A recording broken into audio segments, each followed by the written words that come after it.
You've been gone too long, Alice. There are matters which might benefit from your attention. Friends cannot be neglected.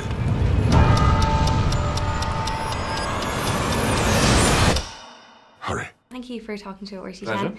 Now, what is it like coming into a movie that has such a Tim Burton stamp on it and kind of taking over the reins and making it your own? Well, the great thing, of course, is Tim is a producer on this film, so he's still involved. So it's very helpful having the guy to the first film available to you for discussion.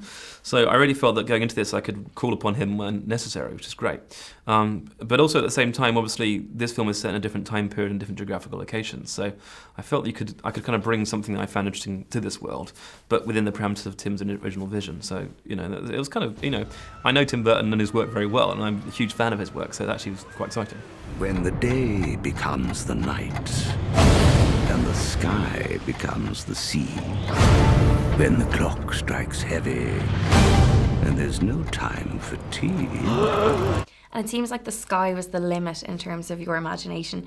So how much of it was physical sets and how much was like green screen? I would probably say half and half in the end, because I do like building sets. I do like the interaction characters have with sets, and it gives ideas and it sparks things to happen which wouldn't happen in a blue screen set. But there are certain situations whereby you need to be in blue because the place is so enormous you can possibly build it, and that's what's fun too. So I really feel like it's trying to use the combination of the two to the best advantage of both. And in our darkest hour, before my final rhyme, she will come back home to Wonderland and turn back the hands of time. Time is a he. He is not someone you want as your enemy. Alice, in the time period that it's set, is a bit of a trailblazer. Mm-hmm. So do you think it's important even today to kind of put forward those strong female characters for young girls? Yeah, and it's that funny thing about that sentence, strong female character. I always try and say strong character because I think that other word's not necessary because she's a strong character, you know. And it's unusual that, I mean, obviously I'm incredibly proud that I'm making a film which has a female lead because there aren't that many these days, which is obviously, you know, one of the points I think Lewis Carroll was trying to make about girls, that they were equally capable as boys in many ways.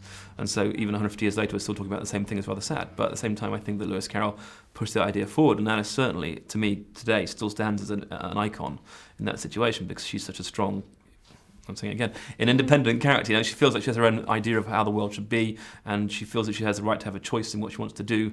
And what I love about this one was at the end of it, when Alice and her mother sort of reconnect, it's like a mother says Alice can do whatever she chooses to do, and so can I, and that's great, I think. Please, sir, the Hatter is in danger. Young lady, your time is up. This cannot be good. The cast is amazing, but I have to talk about Andrew Scott's cameo. I absolutely loved it. So what was he like on set?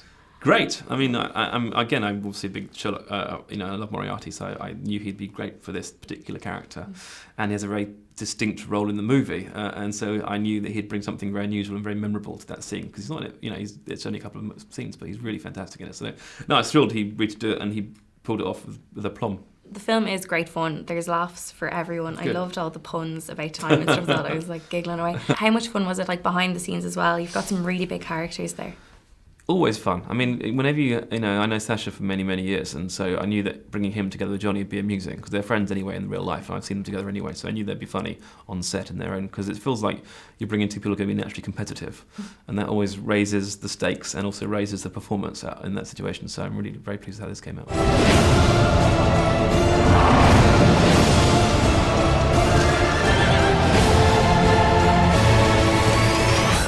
Hello, Alice.